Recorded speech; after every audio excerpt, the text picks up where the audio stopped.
Un embarazo sorpresa de mamá a sus 45 años me trajo al mundo como la menor de 5 hermanos, la última y heredera de la ropa con la que me vestía mi madre con menos miramiento que el que yo tenía con las muñecas. Nací bajo una tormenta de nieve un 11 de noviembre de 1962. El destino, decía mi padre. Mi nombre, Ana Rosa, se quedó registrado en Degaña como Ana, a secas. Después acabaré siendo conocida como la Dama del Norte. Ulises Bertolo, bienvenido al micrófono de Rosa Pasapágina. Muchas gracias. Gracias a ti. Después de esta larga introducción, tengo que decirte que no conocía para nada a la Dama del Norte. Sí que la había oído en televisión, porque bueno, lo que escuchas en televisión es como lo tiene que conocer todo el mundo. Me ha sorprendido muchísimo, y ahora hablaremos de ello, de la parte humana. Creo que el enfoque de este libro es precisamente hasta que llega a ser lo que es, aunque luego cuentes todo lo demás, pero quizá ¿qué le ha llevado hasta allí, esa ambición? Sí, para mí es la parte más importante. Yo cuando esta historia llega a mis manos no quería contar otra historia de narcotráfico. Yo realmente lo que quería hacer era ponerme en la mujer que hay detrás de la reclusa, ¿no? Y de la narcotraficante. Precisamente para conocer esas emociones, esos sentimientos, sus anhelos, sus deseos, sus miedos. Eso es. Además, creo que es ella la que define al pueblo en el que nace como la columna vertebral de un colosal gigante que murió carbonizado, intentando librarse del fuego de la tierra. En realidad describe la mina. Está describiendo la mina, efectivamente. Lo alto de la mina, donde trabajaba su padre y sus 2 hermanos mayores. Decíamos al principio que es la menor de 5 hermanos. La madre la describes como una mujer silente, sin aspavientos, hasta que explota en una fracción de segundo y ejerce su poder patriarcal. Sí, porque realmente tenemos que pensar que la familia de Ana Garrido, estamos hablando de la Asturias profunda, de la Asturias del esfuerzo, del trabajo, de esas mujeres que gobiernan las casas mientras esperan a que sus hombres vuelvan de la mina sanos y salvos, ¿no? Entonces, realmente la mujer era, y su madre, el centro de toda su vida, ¿no? ¿Cómo es el pueblo de Degaña? El pueblo de Degaña, yo lo he descrito siempre en aquello y en la medida en la que me ayudase a forjar el carácter de la protagonista. Yo a Degaña lo veo como un pueblo esencialmente minero, como una comunidad que está acostumbrada a sobreponerse, ¿no?, a la adversidad y a tirar para adelante, ¿no? Para mí esto es lo más importante. Y evidentemente hay 3 elementos. Uno, las colinas inmensas, la voracidad de la mina y el carácter de sus gentes, ¿no? Ya lo creo. Los hombres y lo mucho que trabajan. Los mejores sitios a la hora de comer. Se les sirve los primeros y se llevan los mejores platos. Sí, desgraciadamente esto es algo que yo creo que hemos visto durante mucho tiempo, ¿verdad? Sí. Porque esta es una historia de mujeres, esencialmente, sí. ¿Cómo es la relación con Hino? Hino es su hermano del alma. Sí. Es para ella, cuando es muy pequeña, lo más importante, ¿no? Y realmente, pues yo creo que un suceso, ¿no?, que ocurre, que tiene que ver con ellos, del cual tampoco te quiero hablar mucho. No debes. Es algo que yo creo que provoca en ella un cambio, ¿no? Sí. Radical en su forma de entender el mundo y de relacionarse con los demás. Yo creo que es la primera vez que, a ver cómo lo diría sin destripar nada, como un jarro de agua fría, como que se da cuenta de lo que realmente es la vida y ciertas injusticias. Absolutamente. Yo creo que lo que ocurre pues le da un vuelco a la vida. Hay personas que cuando esto ocurre se resignan. Hay otras que se llenan de rabia y que deciden, ¿no?, tomar un rumbo completamente distinto. Hay que tener en cuenta que hablamos de un pueblo, pues en la España de los años 60 del siglo pasado, sí, sustentada sobre pilares como orden, autoridad, iglesia. Todos esos pilares se caen y ella toma su propio rumbo en la vida. Ya lo creo. Dice, es difícil volver a ser alguien cuando dejas de ser tú misma. Te sientes invisible como si nada reparase en tu presencia. Así es realmente lo que ella percibe, ¿no?, del entorno y es lo que precisamente te decía, ¿no?, que no está dispuesta a seguir en esa misma línea, ¿no? Yo quiero que esto realmente llegue el lado humano, por eso me parece tan importante el que haya sido, que haya construido el personaje, ¿no?, inspirado en Ana Garrido, hablando en primera persona. Sí. Precisamente para que lleguen esas emociones, esos sentimientos directamente al lector. Han llegado, te lo puedo asegurar. Muchas gracias. Con 16 años se casa con el hombre que reúne para ella todos los puntos que necesita para ser un hombre perfecto. Efectivamente. Se casa con 16. Con 16 años.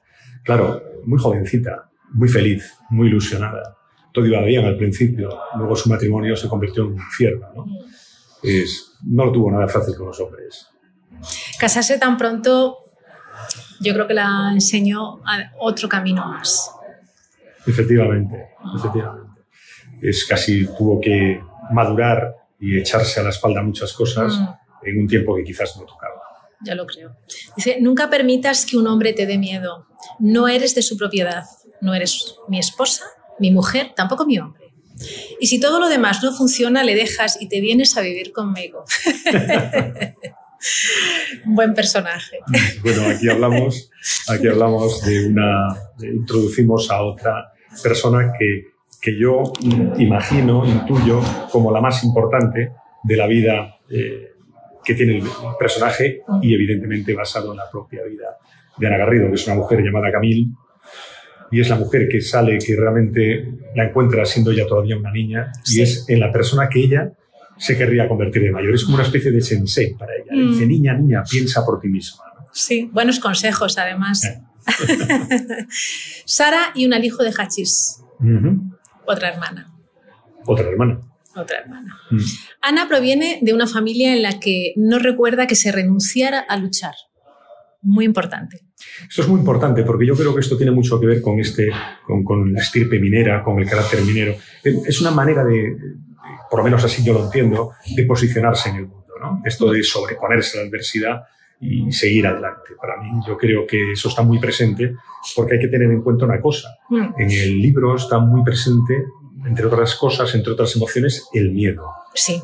Y el miedo nos alcanza cuando uno se pone a prueba, cuando pone a prueba sus propios límites, cosa que le ocurre a la protagonista pues a lo largo de toda la historia. Muchas veces, la verdad, va superando.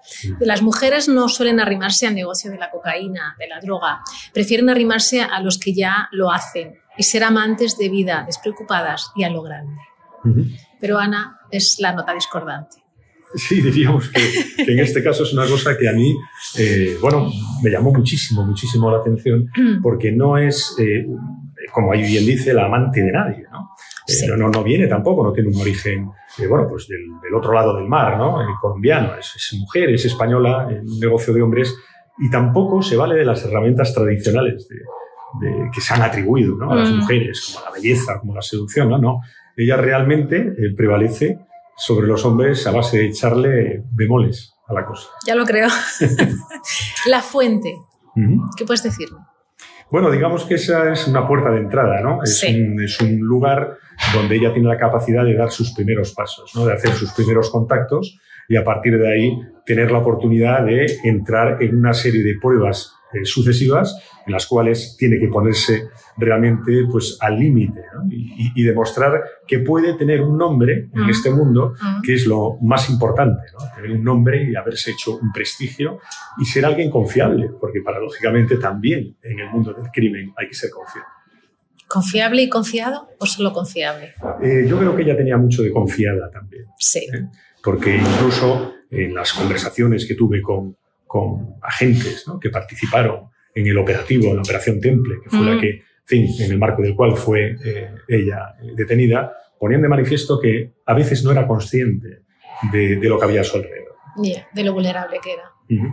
Ahora que has hablado de la Operación Temple, ¿cómo se lleva a cabo una operación así? Lo que puedes contar. La operación es uno de los ejemplos claros de cómo funcionan los fuerzas y cuerpos de seguridad del Estado en nuestro país. Hicieron un trabajo encomiable, dificilísimo.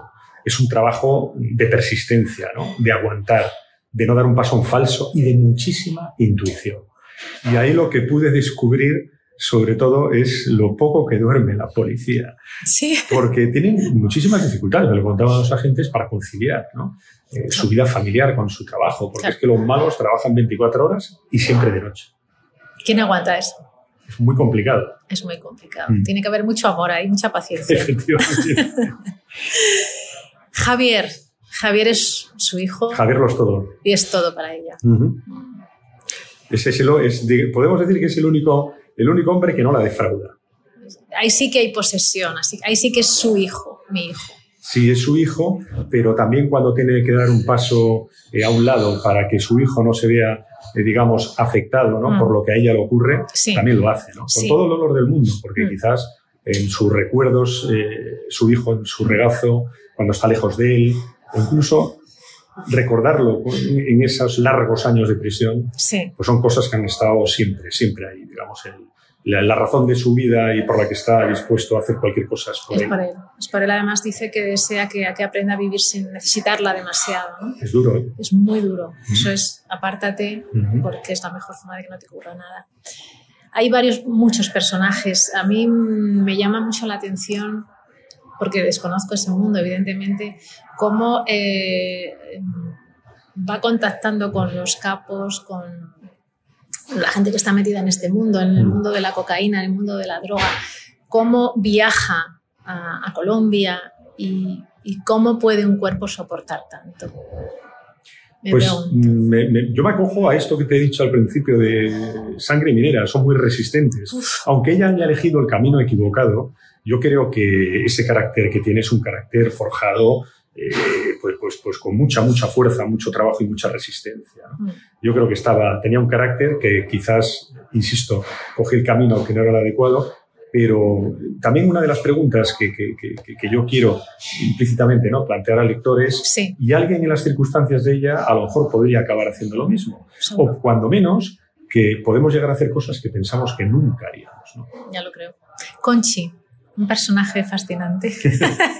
Bueno, Conchi es la frescura en su vida. Sí. Dice, la felicidad no se pierde con los años, solo se pierde la capacidad de reinventarse a uno mismo. Me parece genial. Bueno, Conchi lleva una niña dentro, ¿no? Es para mí un personaje delicioso, me encantó el poder construirlo. En el juicio, ella acaba en la cárcel, habla del tiempo, que al principio existe ese tiempo, luego lo ves pasar y luego ni siquiera existe. Es terrible porque realmente colocarse en esa situación con un niño pequeño, ¿no? Que dices, no, me cantas tantas cosas que me voy a perder, ¿no? Ya lo creo. Primeros pasos en la vida, ¿no? La capacidad de poder enseñarle algo, ¿no? Antes decías, bueno, a veces es mejor apartarse. Sí. Y para ella fue un terrible sufrimiento, ¿no?, el hecho de no estar con su hijo. Y eso es un poco lo que representa el paso del tiempo en esos largos años de prisión que tuvo. Sí, antes de llegar a la cárcel, huye.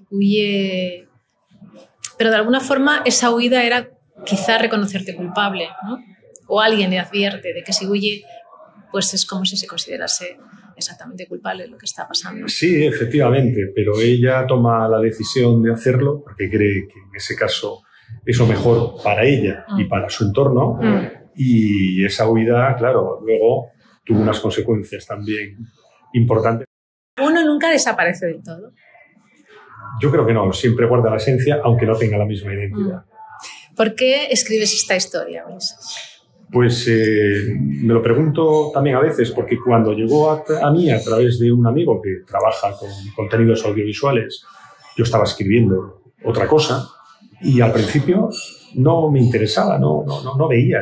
Es una materia que no me interesa, porque a mí como novelista hoy en día, sí, y es para mí lo más importante, es contar esa parte no evidente, claro, de las personas, lo, claro, que hay puertas adentro en lo que enseñamos en público. Sí. Y entonces, cuando la conocí y cuando vi esa trastienda, cuando vi que podía llegar más allá del personaje, más allá de la reclusa, más allá de la narcotraficante, y poder conocer a la mujer y enseñar a la mujer y decir, a lo mejor no es tan distinta como nosotros, fue la razón por la que quise contar la historia.